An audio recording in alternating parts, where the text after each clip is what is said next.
Well, I mean, listen, Star, one of the many things I love about you is again this energy that you bring, all the great words that you say about any sort of occasion that comes our way. So, color me a little surprised that after you get voted out, you bring your torch up, we hear these words behind you being like, "We love you, Star. Great job, Star."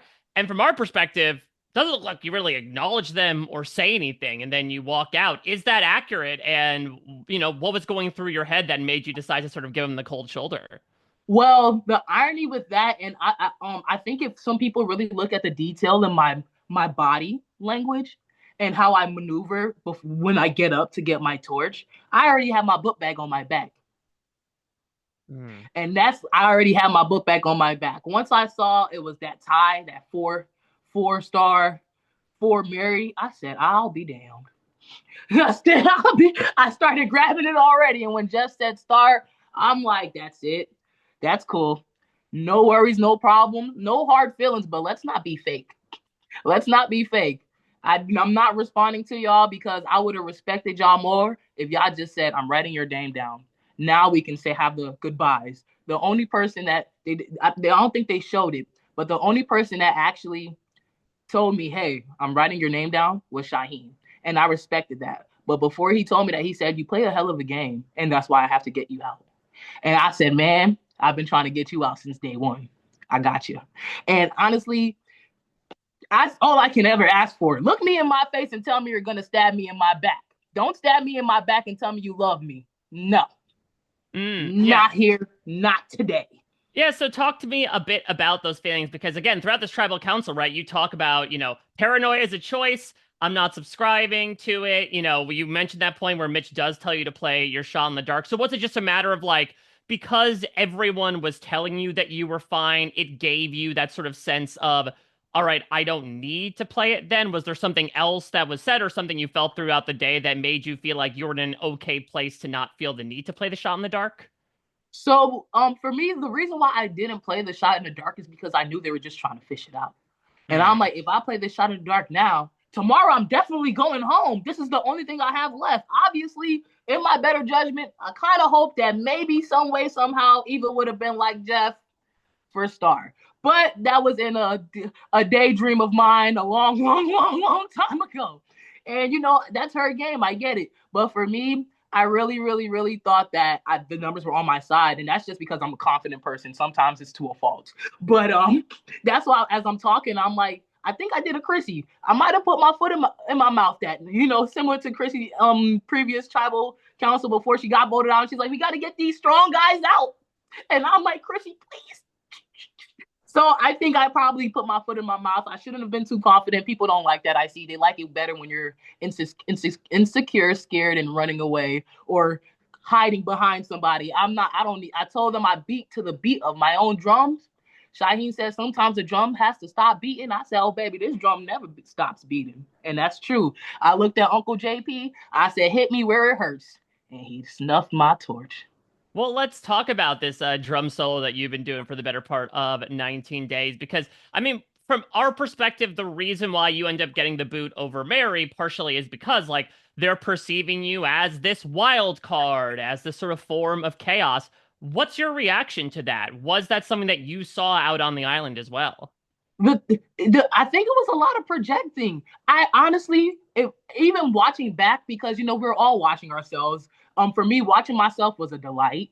I'm a really nice person. I'm a wonderful person already, but to really see myself from another view, I'm like, wow, am I really this nice? Like, I'll give a stranger $1 billion if this is the case. Like, I'm scared of me. I gotta get away from this. I gotta get my Russell Hands on or something. I gotta be a villain. But I guess I'm just not that person. Is when it's a scene in a previous Survivor season and Sandra Diaz Twine goes, I don't even know why I'm with you guys. I'm not even a villain.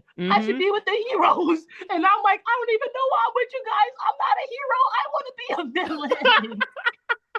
villain. But it's just not for my game. So when everyone's calling me chaotic, I'm like, every time I look at myself, I'm eating a coconut on this bamboo.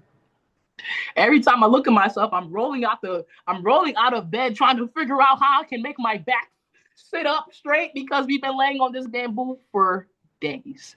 Some people were sleeping on the floor. I couldn't do that. Some people were sleeping in the sand. I couldn't do that. The most comfortable place was the bamboo on the top at camp. So once again, for everyone to call me chaotic, I was trying to figure out where the chaos was. And I've heard that all the way through. Some people were like, they don't want to work with you because they think you're too much. They don't want to work with you because of this. And I honestly think that people just didn't want to take the time to understand me.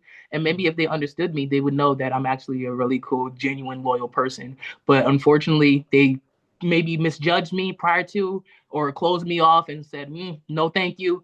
And at that point, I see myself trying to find groups that I can get in, and they're like, closing the door, closing the door, closing the door. You see it's like a restaurant. You're about to walk in, and next thing you know, the owner goes, close. Well, let's go back to the beginning of the game here because maybe Yes, something that helped inspire that perception is when you hit the beach, you're quite literally running, right? It's a lot of idle hunts, and then yes, we see it ends up going from something very private to something that is very public as yes. well. So, talk to me a bit about your approach here. Was this something that you had always planned, or was it a matter of just like, I can't figure this damn thing out? Let me try to bring in as many people as possible. So the thing with the Beware Advantage is I really was not even I wasn't looking for it. I was told if you find something, you let me know by Joe. And I said, okay. And he said, if I find something, I'll let you know. From day one, when we got on the Loggy Beach, he said he wanted to work with me. I was like, oh my God, me? Okay, cool. Say less. And then, so the first, once I find that Beware Advantage, which I only went looking because I'm like, if I'm on, am I on the bottom? Y'all talking about Hmm. sitting me out this game? Oh no, no, no, no, no, no, no, no, no. Let me go do what I need to do to figure this out. So maybe if I would have shut up and not said anything at all, I think I would have been able to figure it out by myself. But the thing with that is once I went to Joe, he didn't know how to fix it or unlock it. He told me to go tell Shaheen because Shaheen's a college professor, debate professor. I'm like, all right, bet, teacher, come on, teacher, help me. And so I go to him and he's like, at first, like you can tell he might be trying to help me, but then of course I start talking too much, and then I try to bring other folks in, and now Bianca knows, now Thomas knows, and everyone's telling me different letters. So at first it was like LVEW. So now I'm like, what? It's like 26 letters of the alphabet. What are we doing right now? Everyone's telling me X or V or X. And eventually I was just like, my brain was, it was nothing I could do because it was so much different. That was chaotic. It was so much chaos because everyone was telling me different letters. And I'm trying to trust these people because they all seem like they want to work with me. But the whole time they were playing me. So once this does get up unlocked, it's in the hands of all people, Eva. And obviously we'll get into a lot with your relationship, but you choose in that moment, obviously following her incredibly public episode and her disclosing her autism to let her have this idol. So talk to me about what was going through your head in that moment that led to that decision, given also all the previous stuff you had with Eva in those days prior. Yeah. Yeah, for sure. So for me, giving Eva the idol, a lot of people will say that was bad gameplay, but honestly, for me, I think that was the best gameplay I could have. That idol and that Beware Advantage really was hovering over me like crazy. Um, a lot of folks don't know, but when you have a certain thing for a certain amount of time, you only have so much time to open it. Mm. I knew that the merge or the pre-merge mergatory was coming up, and I knew if I did not open this thing before these other people get on the group, it was gonna go away. And I could not, my heart could not, I couldn't take it possibly going away. So honestly, the fulfillment for me was watching her open it because, and realistically speaking, finders keepers, losers weepers. You weep in the corner. But the truth is, I really, in that moment, I'm like, hey, man, let's make this leaf. Let's turn a new leaf, Eva. Here's my olive branch. I'm extending it to you, okay? Because I could have given it to anybody, could have given it to anybody. But in that moment, I'm like, come on, girl. Let's go. I get you now. I understand you, and I related to that story because I have a lot of nephews, nieces, and my older cousin, all on the spectrum, all have autism, and I'm like, okay, I get it now. At first, I'm like, why she keeps talking about why I can't swim or why you keep picking on me about this and that, and I'm like, oh, it's not that. It's not that at all. You're not picking on me. You're just calling out the obvious, and I Mm. can respect that. I can respect somebody that's gonna look in my face and say, hey, I don't like that shirt. So then, what was your reaction when, we even seen this most recent episode that she is the one of the people that's really pushing for you to go over Mary? Did you get a sense that your relationship sort of hadn't shifted past that first gear even after that whole idol maneuver? Yeah, like the more I watch, I'm like, girl, leave me alone. Like, can you say somebody else's name? I'm like, are we all okay with this snoring here? Like, you would rather have somebody snoring than me who don't snore. Even if I do snore, it's like a little, it's not as loud as Mitch. But the point is, I just the more I'm watching, I'm like, why do you keep saying my name? But in the same breath, I think Shaheen can also say the same thing because it was the only name I ever said. So if my name was the only name Eva said, I'm honored Mm. because that means some way somehow maybe she saw me as a threat or maybe she just really wanted to get rid of me. I don't know, but. I don't know why she kept saying my name. I'm like, girl, I thought we friends. We supposed to be friends. Why you keep saying my name? Well, what about the Joe side of things? Because Joe has this comment sort of out of context in last night's episode of like, Star is my kryptonite. People at home will be watching this back being like, oh my God, I can't believe they put her on the same tribe as you. Do you have any sense as to what that meant? Does that speak to your relationship that you had on the island? Mm, um, no, I don't know because honestly, like when you watch and you see, like I think I saw something that was like Joe is giving the Godfather, which is true, or you can even place him in a way of like another version Boston Rob. It's either we're not talking no more. Like remember that one scene where Boston Rob he just sat there. He's like everybody's gonna sit here. No one talk gameplay. Nope. We're gonna sit here together. We're gonna kumbaya, but no one's gonna talk gameplay. Nope. So if you watch and you see the moments, everyone's clinging on to him, and they're all like, the father figure vibe. I'm even still coming back to him. I'm asking him who he sees in his final three, and it's like, girl, wake up. He doesn't see you, baby. And I'm like, but Joe, who do you think? That's the irony of it all. He's such a great guy that you gel to him. You Hmm. gel to him, even if dang, I don't think this is smart. I should trust my better judgment. When you go talk to him, you're looking for insight. You're looking to see, like, does this make sense? And he's gonna listen. Hmm. He's Well, gonna listen, and he's gonna do a little bit of this and a little bit of this, but he's definitely gonna listen. Might not say much, but he'll end it with, "I got you, girl." well, And it's I mean, to that point, from what you were sort of perceiving on Island, we get this entire buildup in last night's episode about the revolution, that it's happening, that you're going to flip the game on Joe. Does not see itself to fruition. What do you think was the reason why? I guess both from on the island at the time and now what you're seeing sort of in the aftermath. Was it as simple as what we saw on screen, which was like, you voted for Mitch. Mitch doesn't trust you. Mitch doesn't want to tie things up. Or were there more other reasons that you perceived from what was going on? So for me, once we saw, because of course in the beginning we're like, yeah, it's gonna be Joe. The revolution will be televised. Let's get it. Let's go. We're gonna get the bottom to the top one way somehow.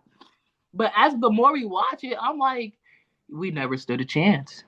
We never stood a chance. It's a lot of times where when I'm pulling the rope. I'm trying to tell my star, we need this. Like, we need this. I'm watching to my left. I mean, my right, I see Camilla. I'm like, girls, you need this. You need this. I'm looking to my left. I see Mitch. I said, we have to win. When we realize Joe wins, it's like, where do we go from here? Of course, I pitch another idea. I say, hey, would y'all do Shaheen? Would you do Eva? And you see the faces, and then that's when I go and me and Mitch are talking, and he's on the hammock, and he's like, nah, I don't know. I'll let you know. And everyone knows in Survivor, if no one gives you a definite answer, and they say, I don't know, the answer is no, I'm not helping you. And that's exactly what it is. I feel like maybe if I didn't write Mitch's name down previous tribal council, it would have been different. But honestly, I still think that he would have still went with the majority just to protect himself. And I get it. You have to protect yourself in this game. And if you're on a sinking ship, you got to jump. And unfortunately, I was a sinking ship.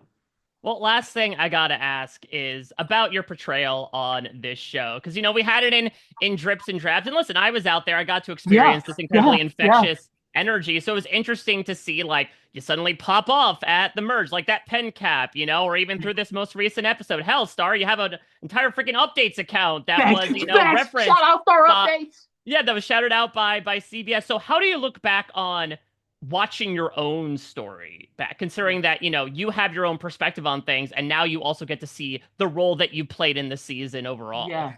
So I know I'm glad that I was able to bring some joy to people who were watching and a little laugh in a game like Survivor where sometimes everything seems serious, people just seem so sad and hungry or just starving and villainous. I was glad I was able to put some lightheartedness into it. Um, I honestly, you can tell from the first time we land on that island day one, and you see me. I'm each day I'm losing a little energy because I know you need that. You need that support. You need those people around you to uplift you. And in a game when you have no number one, when you're not really a part of any alliance, when you don't really have anywhere to go, you're kind of seen talking to yourself in the coconut, trying to motivate yourself. And there's a couple times where I'm on the island, it's a challenge, and I'm like defeated. And all I need is somebody to say, hey, it'll be okay. But in those moments, I had to tell my own self because once again, if you don't have a person, if you don't have an alliance, if you're not a part of the majority, you're on your own. You're alone. And I can tell from the beginning when I first started, and I had so much hope and so much, I got this. And then each time, it just seemed a little different. And my story did change when we did that tribe swap. I felt like New Loggy welcomed me in. New Loggy gave me the confidence that I needed to say, "Hey, man, you're not. It's not over yet. It's not over yet."